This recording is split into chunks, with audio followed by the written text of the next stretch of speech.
Tagumpay ang unang pagsabak ng apo ng superstar at national artist Nora Aunor na si Jaden De Leon sa telebisyon. Si Jaden ay ang 9 years old na panganay na anak ni Ian at pangarap ding maging artista balang araw. Noong July 21 ng hapon ay ipinalabas ang kauna-unahang TV appearance ni Jaden sa sikat na game show ng GMA Network, ang Family Feud, hosted by Dingdong Dantes. Sa teaser pa lang ng nasabing game show ay ini-highlight ang first time na paglabas ni Jaden.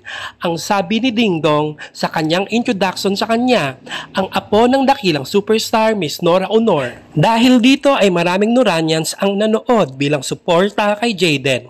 Bagamat natalo ang team na kinabibilangan niya, ay marami ang natuwa sa pagkabibo ng apo ni Ate Guy. Patunay na maraming nanood sa episode na ito ng Family Feud. Nagtala ng mataas na rating ang nasabing Kapuso program ng 10.2%. May mga write-up din na lumabas patungkol kay Jaden matapos ang airing ng Kapuso game show.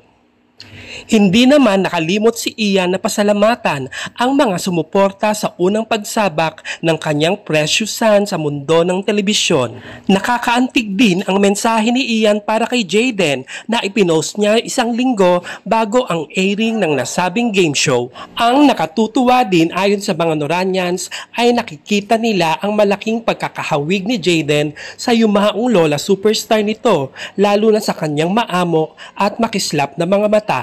Bumaha ang mga komento sa social media ng pagkagiliw sa kapugian ni Jaden, lalo na sa mga tagahanga ng kanyang Lola Guy. Congratulations Jaden sa iyong matagumpay na TV appearance at salamat sa Family Feud ng Kapuso na nag-welcome sa apo ng dakilang superstar Nora Aunor. Maraming salamat sa panonood at hanggang sa muli.